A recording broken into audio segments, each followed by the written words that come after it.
Video ini hanya untuk mereka yang punya logika. Bagi yang tidak punya logika, skip aja. Pak Jokowi diminta untuk tidak lagi menerima tamu-tamu di rumahnya di Solo. Selama beberapa bulan terakhir ini, para tamu yang terutama adalah para pendukungnya kan memang terus datang ke Solo hampir setiap hari. Mereka datang dan mengantri selama berjam-jam hanya untuk bersalaman dan berfoto bersama dengan Jokowi. Nah, sekarang tiba-tiba saja Pak Jokowi diminta untuk menghentikan itu. Dia diminta untuk introspeksi diri dan menahan diri. Permintaan ini disampaikan jurnalis senior terkemuka yang sangat dihormati di dunia jurnalistik, Uni Lubis. Uni ini pernah memimpin majalah Panji Masyarakat, menjadi wakil pemimpin redaksi Antv, wakil pemimpin redaksi TV7, pemimpin redaksi Viva.co ID, Rappler Indonesia sebelum bergabung ke IDN Times pada Februari 2018. Dia juga pernah jadi pengurus Dewan Pers selama 2 periode hingga tahun 2013. Tapi pernyataannya soal Jokowi ini di kanal IDN Times Rabu kemarin sangat membingungkan. Dia diwawancara salah seorang awak redaksinya dan dia memberikan POV dia tentang 3 hal. Meninggalnya Paus, kasus-kasus kekerasan seksual di rumah sakit, dan soal Jokowi. Yang ingin saya komentari yang soal Jokowi ini. Di judul tertulis, soal matahari kembar ini pesan untuk Jokowi. Uni bicara soal istilah yang belakangan ini sering diangkat, soal matahari kembar Prabowo dan Jokowi. Mudah-mudahan Anda sudah cukup familiar ya dengan istilah ini. Yang mengangkatnya kira-kira mau bilang bahwa saat ini di dunia politik Indonesia ada 2 pemimpin, Prabowo dan Jokowi. Jokowi sudah membantahnya, dia bilang mataharinya ya Prabowo. Tapi banyak orang masih menggunakannya. Saya duga istilah ini sengaja ditiup untuk mengadu domba Prabowo dan Jokowi. Jadi orang-orang ini ingin memanas-manasi Prabowo bahwa kalau dia tidak hati-hati, posisinya akan diambil alih oleh Jokowi. Sebenarnya ini tidak masuk akal, tapi itu terus diulang-ulang. Nah, Uni Lubis seperti mengiyakan dugaan ini seraya mengingatkan ini terjadi karena ulah Jokowi. Saya coba ulang argumen Uni kali ini. Menurutnya, istilah matahari kembar ini muncul karena masih banyak masyarakat yang terus berdatangan ke rumah Jokowi di Solo. Bahkan ada sejumlah mantan menteri yang juga mendatangi rumah Jokowi. Menurut Uni, sebenarnya fenomena kedatangan mantan menteri ke rumah presiden yang sudah turun tahta bukan hanya terjadi di kasus Jokowi. Setiap tahun pun SBY masih juga didatangi para mantan menterinya di Cikeas.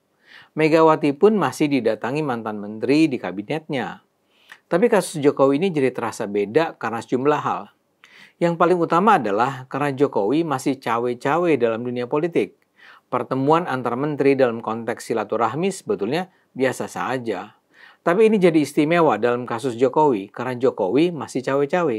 Karena itulah, Uni Lubis bilang, Jokowi harus mengurangi sebanyak mungkin kunjungan masyarakat semacam itu. Uni bilang dalam acara-acara kunjungan itu Jokowi jangan bagi-bagi berbagai barang.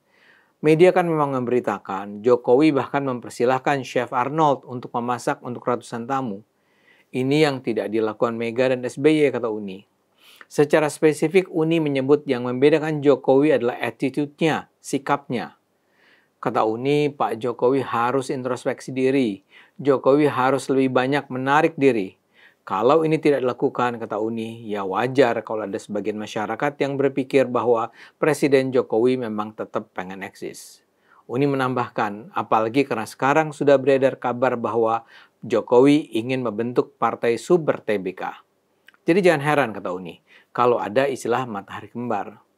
Di bagian akhir paparannya, Uni juga meminta Prabowo agar benar-benar menunjukkan bahwa keputusan yang diambil untuk kepentingan rakyat adalah keputusan independen. Keputusan independen yang tidak tersandera oleh pengaruh-pengaruh dari Jokowi, ujarnya. Itulah paparan Uni.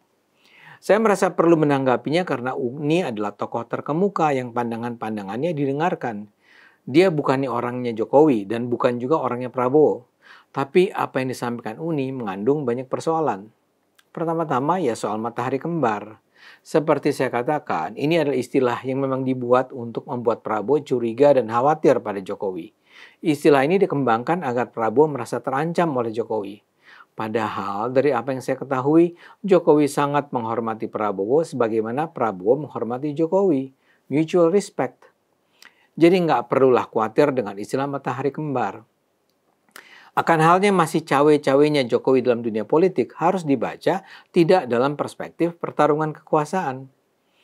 Beberapa tahun yang lalu, jauh sebelum Pilpres berlangsung, saya pernah terlibat duduk dalam satu diskusi yang dihadiri oleh kurang dari 10 orang bersama Pak Jokowi selama hampir 3 jam. Saya hadir dalam rombongan yang dikenal sebagai relawan Jokowi. Jokowi saat itu masih menjadi presiden. Saya melihat Jokowi bicara dengan rileks, dengan jujur, dengan tulus di hadapan para pendukungnya. Dan terus terang saya melihat dia sebagai sosok pemimpin yang sangat peduli dengan masa depan Indonesia. Dia berharap para relawan yang menemuinya, yang mayoritas adalah anak muda, bisa bekerja keras untuk membangun Indonesia. Saya sama sekali tidak melihat apa yang disebut-sebut sebagai aura dinasti politik dalam dirinya. Itu adalah pertemuan sekitar 3-4 tahun yang lalu. Sesudah pertemuan memang ada begitu banyak hal terjadi. Dan saya percaya apa yang terjadi di tahun-tahun terakhir ini semakin memperkuat pandangan Jokowi bahwa memang harus ada perubahan mendasar dalam dunia politik Indonesia. Dan Jokowi merasa dia memang harus menjadi agen perubahan itu. Gagasan Jokowi tentang Partai Super TBK adalah gagasan tentang perubahan politik agar tidak lagi dikuasai para elit, tapi yang egaliter dan demokratis. Partai-partai politik harus jadi agen utama dalam perubahan Indonesia. Tapi selama partai-partai tersebut dikuasai secara permanen oleh para petinggi politik yang hendak mencapai kekuasaan, terutama dengan tujuan menyejahterakan dirinya dan keluarganya, perubahan itu tidak akan mungkin terjadi. Politik Indonesia itu korup dan akan terus korup kalau pengambil keputusan terus diserahkan kepada para elit politik yang selama ini tahu betapa besar kekayaan yang bisa diraih melalui sistem korup ini. Gagasan Jokowi tentang format partai politik baru adalah gagasan untuk mendobrak kejumutan sistem politik Indonesia. Jokowi cawe-cawe bukan untuk meraih kekuasaan dan kekayaan. Jokowi cawe-cawe untuk kesejahteraan masyarakat Indonesia. Karena itu peringatan Uni Lubis justru terasa tidak relevan. Marilah kita pikir, apa yang salah dengan fenomena berbondong-bondongnya masyarakat menemui Jokowi? Mereka datang bukan karena disuruh.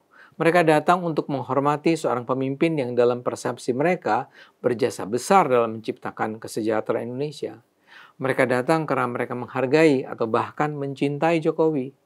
Dan kedatangan ini tidak akan berlangsung permanen. Hanya dalam beberapa pekan ke depan, mungkin sekali fenomena ini berakhir. Karena itu saran Uni agar Jokowi melakukan introspeksi diri dan menahan diri sama sekali tak bermanfaat.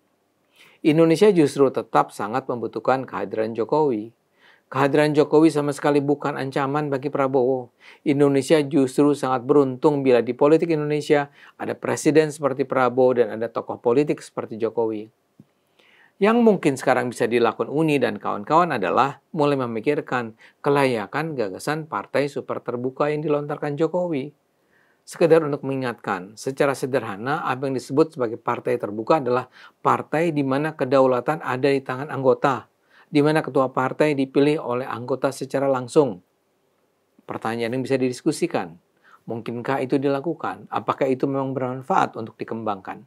Apakah harga yang harus dibayar atau kerugian yang ditimbulkan? Apa yang bisa jadi penghambat? Apa itu mungkin diterapkan di partai-partai politik yang ada? Dengan demikian kita bisa berpolitik secara sehat, tidak sekedar mengulang-ulang tradisi politik lama yang sudah jelas-jelas tidak sehat. Ayo gunakan akal sehat, karena hanya kalau kita gunakan akal sehat, Indonesia akan selamat.